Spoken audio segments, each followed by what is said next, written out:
Kahani director steps down as IFFI jury chief, triggering a big controversy. Move comes after movies S. Durga and Nude were dropped from the Goa festival by the government. Pothole menace continues. 24-year-old resident meets with an accident on the Vashi-Navi Mumbai highway due to a pothole. The top story this hour: 3 different places, 3 shocking instances of violence against children at school. From school authorities beating up students to unknown assailants trying to kill them, schools are becoming increasingly unsafe for our children. As part of our Mirror Now campaign to make schools safe, we continue to demand that authorities be held accountable. Let's begin with the first example. It was sheer negligence by the school that took the life of a 3-year-old in Malkajgiri area of Telangana. The toddler, who was left unattended, fell into a water tank. The child was rushed to the hospital, but was too late and he was announced dead on arrival. Well, a tragic story coming to light on Children's Day from Malkajgiri in Hyderabad. In fact, I am standing at Bachpan School, and you can see that is the entrance from where all the kids in the morning actually enter the school. And as usual, it was Children's Day celebrations today. In fact, as usual, children came to the school, and we're hearing the little boy, 3-year-old toddler, came all the way. You can see how the school has been decorated for Children's Day. They had no activities planned, no studies planned. It was only activities and games today. In fact, on a normal day from 8:30 to 2 is the timings of the school. Today it was only up to 11:30.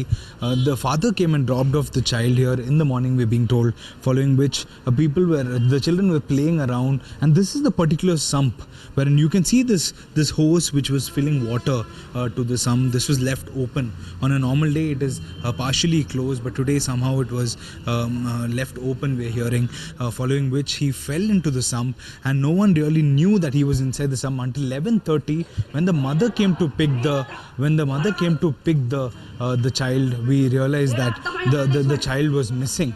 In fact, you can see infuriated parents who have been coming day in around the building. We are seeing a lot of parents who are coming here infuriated. They're asking how are our children not safe in schools, especially in a location like school. You can see the kind of emotion that the parents are relating to. They're asking, why is it that our children are not safe in our schools? However, neighbors and other parents who have gathered here say on a daily basis the school takes a lot of precautions for their children, but it was just a bad day because the ayah forgot to close it. And what's surprising is that it's surprising as to how many hours the child was inside before they actually realized.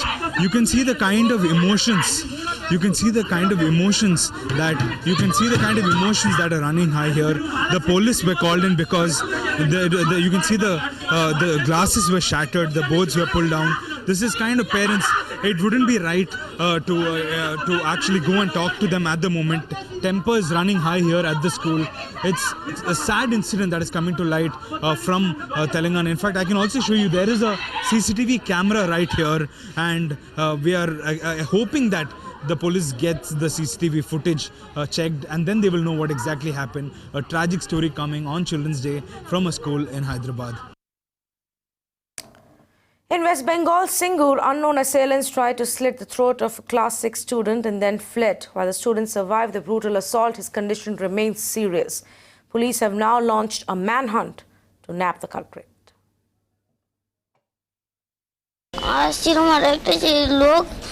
কালো করে টলমল করে আসছে আর এমন টলমল করে আসছে আর একটা হাত বাইরে কি একটা বার করে কেটে দিয়ে আমি যেই বসে পড়ি ওই ছেলেটা বলছে কি হলো রে আর ওই যে লোকটা চলে গেছে তখন ওই দিকে হাতে কি জানি ছুরি ছিল এতখানি কি একটা. Here's the third example, another shocking incident, this one coming in from Sikar in Rajasthan. A Class 7 student was beaten up by a school authority in the middle of the morning assembly. He was thrashed with a hockey stick, because of which he developed blood clots. The horror didn't end there. He was even threatened to refrain from telling his parents.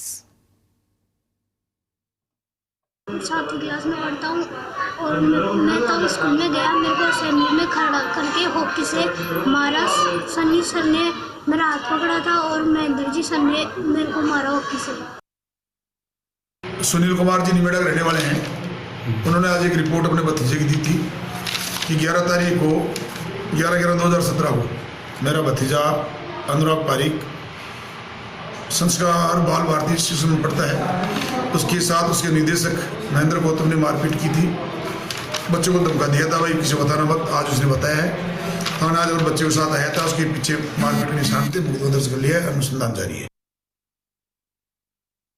In fact, it seems no lessons seem to have been learnt despite repeated instances of crime against children, especially in schools. The brutal murder of 7-year-old Pradyuman in Gurugram's Ryan International School doesn't seem to have had any impact on other school authorities. Out of the 135 schools identified by the Gurugram District Administration that were asked to submit safety compliance reports, 95 schools in Gurugram have still not submitted these reports. They were given 15 days, post which they were threatened with police action, yet we've not seen any response. Total of 135 schools were identified and were recommended police action by the Gurugram Deputy Commissioner for failing to submit the safety compliance report. Now, it is very clear that these 95 schools, the list which is right here, these 95 schools have not really bothered to submit their safety compliance report. It is important here to note that the report that the Gurugram District Administration is really asking for currently talks about the kind of safety measures that are there in school, particularly in terms of the CCTVs that needs to be installed, the fire service that needs to be there, fire extinguishers to be in working condition at appropriate locations, separate washrooms and a count of different washrooms that are there inside the school. More importantly, how many bus services they have, how many teachers are there in place, how many teachers are deployed inside those buses for the safety of children, and one medical emergency van as well inside the school in terms of any kind of unforeseen eventualities. And there are many other safety compliance that talks about the boundary wall to be present at all times, a very prescribed limit of the wall so that children don't hurt themselves while they are in the school. There are many such measures in place, and this is the safety compliance report that the Gurugram District Administration is talking about. And shockingly, right now there are 95 such schools in Gurugram which have failed to submit this particular details to the Gurugram District Administration on the kind of safety measures they have in school. So out of 135 schools right now, only 40 schools have submitted the safety compliance report, which was mandated to be submitted by all the schools in Gurugram. Well, let's move on and also take a look at what else is making news across the nation. In a major progress in the controversial death of Deputy SP Ganapati, the Central Bureau of Investigation team reached Kodagu to begin the investigation. The agency, along with the forensic team, is at the Vinakya Lodge where the Karnataka cop was found dead. His brother and a key eyewitness were also called in to the spot. A woman working for Air India had filed a complaint alleging that the pilot of the airlines has been harassing her since 2007. The accused pilot of seeking sexual favor from her and using vulgar language. An eyewitness who was at the scene when it allegedly happened said the pilot was seen shouting at her. Finance Ministry successfully auctioned 3 of the absconding underworld Don Daud's properties to Saifi Burhani Upliftment Trust in Bhendi Bazaar, Mumbai. This trust, run by the Bora community, won bids for all 3 properties, including 2 residences and a restaurant. The amount at which the property was sold has not yet been revealed. Bengaluru civic body, the BBMP, has floated tenders for the ambitious Port Taxi project despite failure to get consensus of the council. Cost of the project is estimated to be at an exorbitant cost of 50 crore rupees per kilometre. The BBMP is looking at a public-private partnership model for the same. The convict in the Rajiv Gandhi assassination case, who has spent 26 years in jail, has filed a plea in the Supreme Court seeking suspension of his life term. He cited alleged discrepancies in recording his confessional statement to make his case. The top court has sought the government's response on the issue. But it's not just Delhi, but even in Gurugram, the ban on construction is being openly flouted. Mirror Now investigation reveals how construction activity continues despite there being a ban to ensure that there is a reduction in pollution. Apurva sent us this report.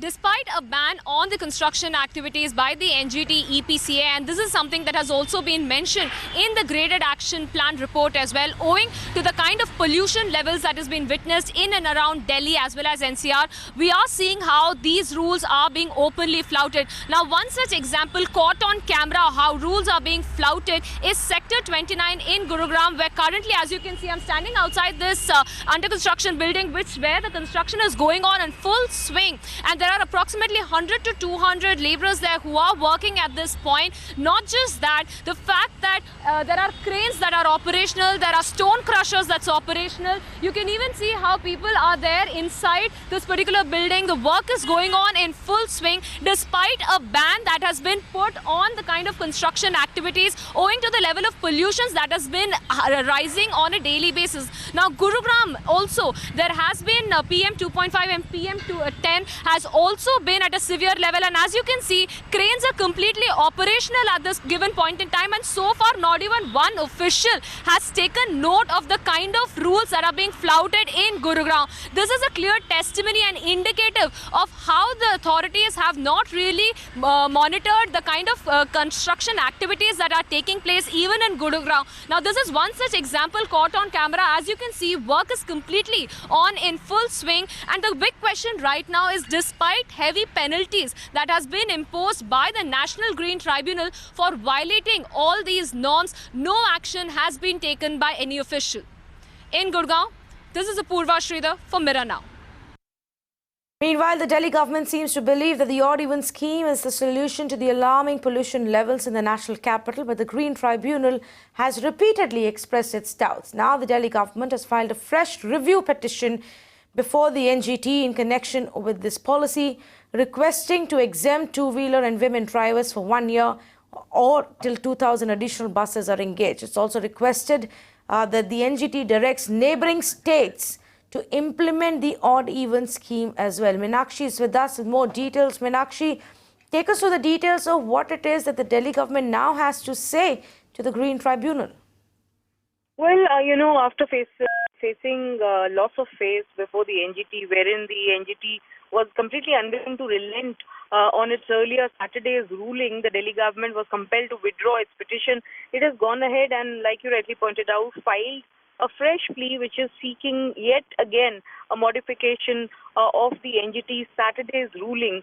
This time around, the Delhi government comes out with some hardcore data. It goes on to explain as to how there are over 68 lakh two-wheelers in Delhi, and out of these 68 lakhs, there are 25 lakh two-wheelers that step out every day. And that apart, it wishes to reiterate before the NGT as to how women's only buses would not be possible, given the fact that there is a great amount of paucity of buses in the city as it is.